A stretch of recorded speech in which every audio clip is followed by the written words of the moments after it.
Hi, it's BedheadandBL. Hello.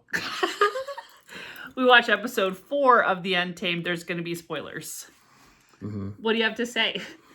I have a lot to say. Okay. I think I feel like I'm really starting to get into the flow of the pacing of the storytelling. I like that we're getting more, we were pretty action heavy. Yeah. And then there was kind of a lull episode last episode. And now we're getting some, a little bit of sparring, a little bit, not necessarily action, but like I was really excited when the bad guys showed up. Oh, the Wen clan. yeah. Yes. It really makes me wonder where the Y clan is and the How clan. Good one. So I've thought a lot about, and I will try to not be as politically salacious as last time. Oh. But I've been thinking a lot about like the amount of rules in the Cloud Atlas, the Lawn clan. Yeah, Cloud Recesses, babe. Cloud Atlas clan, and how they have, and how that is like an allegory for like how rigid the laws are in China, like specifically compared to like America. Like how the there's a lot. I've heard a lot of. I heard a long form podcast on it once, and I've done some reading about like the perception of like political corruption across the globe, and about how like the perception globally commonly is that like places like Russia and China have so much corruption. Yeah. But what it actually comes down to is that America has successfully legalized corruption, right? Oh, so like 100%. the things that the lobbying groups do It's are corruption. like illegal in other places, but we've just like legalized. We that. also have an idea that if something is lawful, then it's good. Right. That's part of like the larger moral code. Yeah, and a lot of the problems that we're having in America right now are because of the fact that like places like China, because of how rigid their laws are and how they, in some way, even though they are, it's problematic how rigid the laws are in some ways. Because of the homophobia, you mean? Yeah, and like, and people throw around words like totalitarian. It's like, it's just like, it's a little, and like how they were able to like clamp down on COVID so quickly, despite it coming from there. Like a lot, there was a lot of like, kind of like, oh, well, that was really effective, but one of the things that's come up for me a lot is when I'm learning about like East Asian culture is cultures of individualism, which was what we have, versus cultures of collectivism. Right. And cultures of collectivism globally had often a better response to COVID because people were like, oh, I wear a mask because that's the right thing to do for everyone. Right. And we're like, fuck you, I don't want to wear a mask. Yeah. And so there's like a difference too in the general collective nature of things. And like that totally comes through in a lot of the rules. There was the scenes where they're like reading them all, and and that really reminded me a lot. Coming from like a Jewish background, like, that's the kind of thing. Like you sit in synagogue for hours, and then sometimes you like look at the English translation, and they're just literally reading a bunch of like the entire book 5 of the Old Testament is just laws. It's just like a list of all the laws, But thinking specifically about like the last 40 or 50 years and like the tariff situation or whatever, I saw this interview with a Chinese political figure where he was basically saying that like the last 40 or 50 years of America exploiting cheap labor in China like has mutually benefited the economies of both countries. The difference is in America, all of that money went to the 1%, whereas in China, they invested all that money in infrastructure and the people and the and free healthcare and things like that. So, well, not free healthcare, but like more affordable healthcare, that kind of thing. Yeah. And it really sort of, when we think about laws and like the legitimacy of like following laws or like the, thinking back to like the Avengers, Nick Fury quote, like, yeah, it was an order, but it was a stupid ass order. So I didn't follow it. Like when is the appropriate time to rebel? And like when you look at someone like Wei Wuxian, Lan Wangji. Lan Zhan? No, Wei Wuxian. Wei Wuxian. Yeah. Okay. Yeah. The rebel. Where he's sort of like, he clearly knows a lot, which, right, there's that He's awesome wicked moment. smart, There's that yeah. awesome moment where he's like tested, but then when it actually comes down to it, you know, the fact that he is spending some of his like natural talent on like being mischievous, or the fact that he can't like focus for long periods of time, he's not realizing his full potential intellectually that like Lanzan could. But what is Lanzan missing by being too rigid and intellectual? Creativity. Like, yeah, right? So it's like that constant Creativity like, and pull. flexibility. Yeah, exactly. Yeah, because like you see, because they're both brilliant, and you'll see as it goes on, but they're both brilliant, and that scene is so perfect when the teacher is right, and Lanzan stands up and he's like, "This is the order," and then Wei Wuxian challenges him, and he's like, "Well, what about necromancy? Like, why can't we use the power?" Yeah. Because he's not thinking about the rules. Right. He's thinking about this power exists. How can we figure out how to utilize it? And they're like, "That's whoa, bad black magic," you know, and it's almost like sometimes, you know, even for super smart people like that, the rules are in place for a reason. There has to be some level of faith for why those rules exist. Because it's impossible to understand the implications of every single rule. Yep. And sometimes we culturally make things taboo, and then they stay that way, even if like, even if they, like I think all the time about Judaism, again, about like kosher law. Yeah, We kosher talk about laws, that a like lot. Yeah. don't like you can't have any shellfish in order to be kosher, and it's like in the middle of the desert, like a couple thousand years ago, Maybe you don't probably eat scallops. no refrigeration. Yeah, we've been maybe like people were getting real sick off these shellfish that we're bringing in from the port town. You know, or even just like pigs. Like pigs were seen as like this disgusting, filthy animal. But like, where did that like culturally come from? Yeah. Right? Like where did, maybe there was like some kind of crazy swine flu that like that got buried in the historical records that like killed a bunch of, who knows? But yeah, it's like, and then again, getting heavy on the Judaism this time, the comment they made about their headbands and about how being a reminder, it was just like one rule on the long list of rules, but I caught that it was like a reminder, I can't remember what it was exactly, but like, it was something to symbolize like a barrier or separation between like channelers and cultivators and non-cultivators, something like that. Yeah. And that's the same thing as the yarmulke. It's like there to sort of remind you of the barrier between like you and a supreme power. Or and that is a super important symbol to the clan. And it's so, I just love that Daniel noticed. Like the first time, I don't think we talked about a video, but Daniel was like, we did last time. I really like their headbands. Like he just really likes the aesthetic of it, which I do too. But it is like an important element. It's very deliberate that like they clearly all have it. And it's like just all very, like when they show up, it's like, that's a thing. It definitely differentiates them from everyone else. Like, and because most cultivators are wearing white robes, at least when they're in study, like they're all wearing the Lan Clan. Yeah, I wasn't sure if that was a Lan Clan thing or an all cultivator thing because they changed. Yeah, they changed. The three travelers that are the main characters. I think the robes tend to signify the clan. Right. Yeah. So I viewed that, and it was a stark contrast to when the bad guys showed up, and they're like, I get the impression that they're not going to be changing their outfit. No. Like they're going to be like keeping their black robes on. Yeah.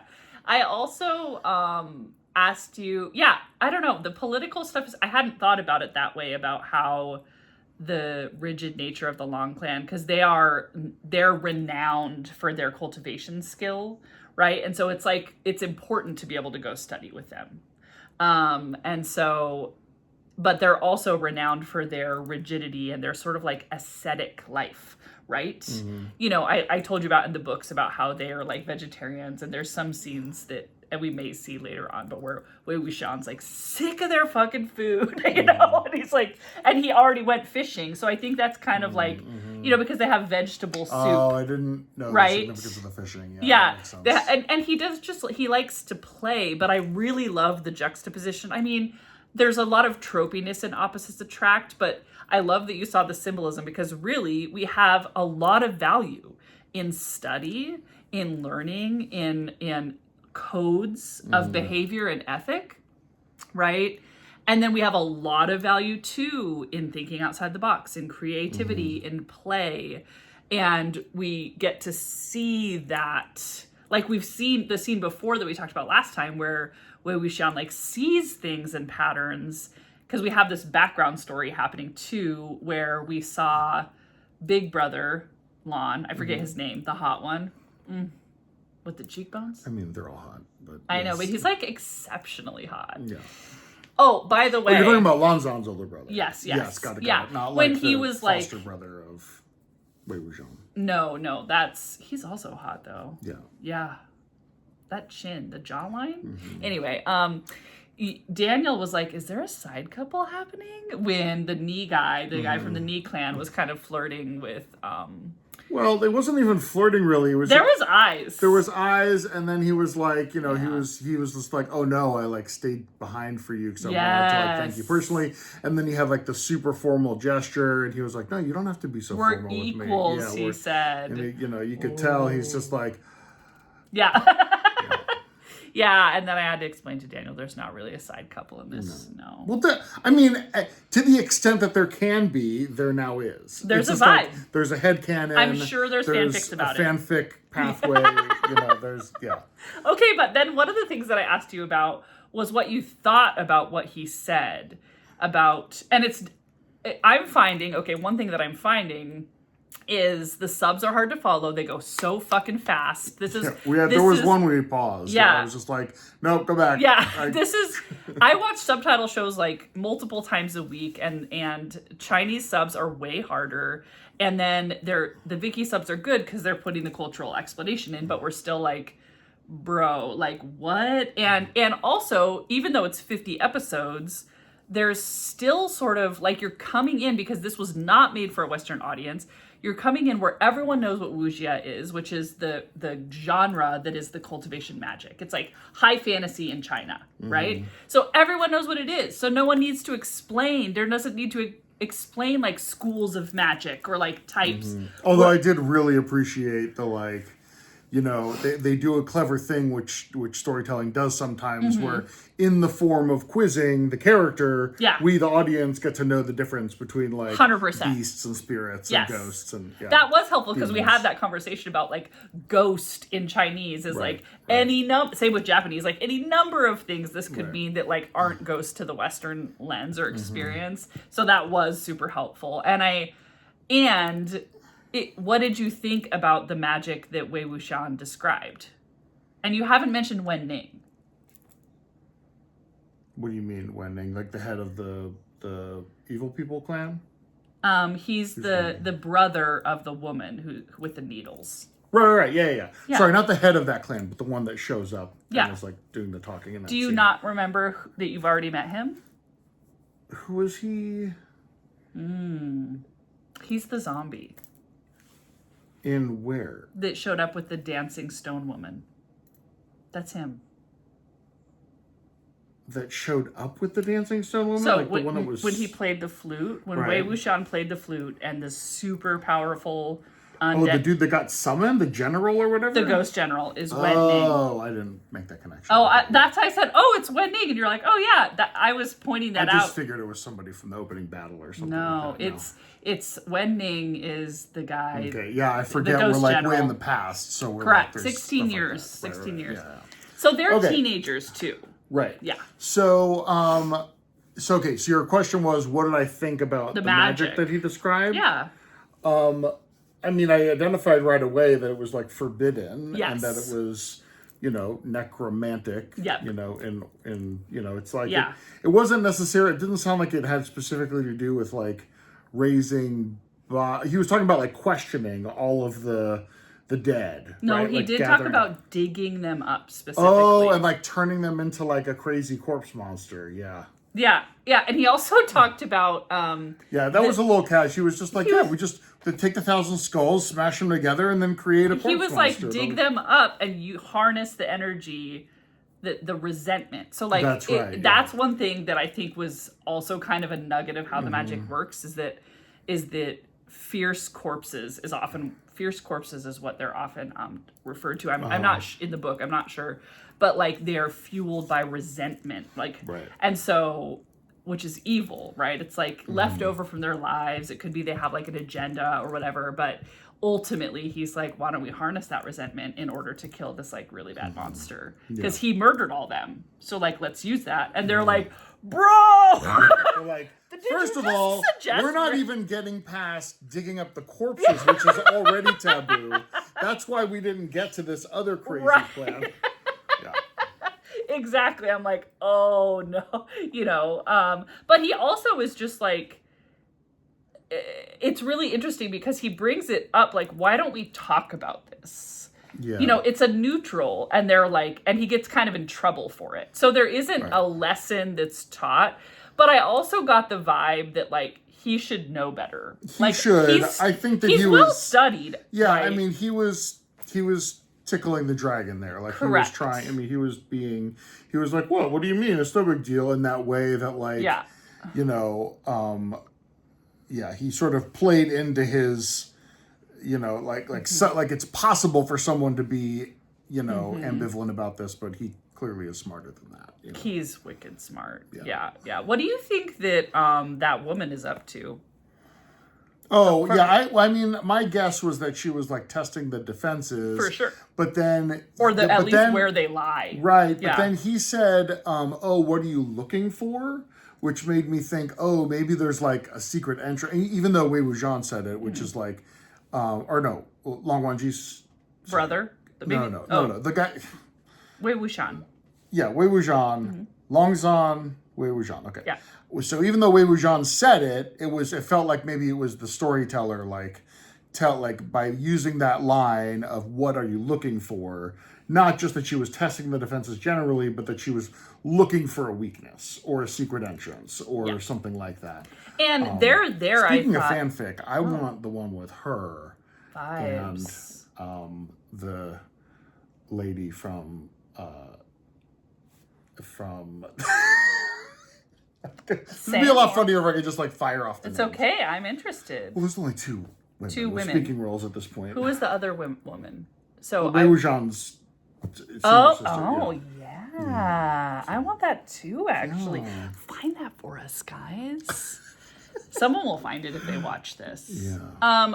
Okay, so they did say when we were in Fire Lord Ozai's, otherwise known as No, please use the... Fire Lord Ozai.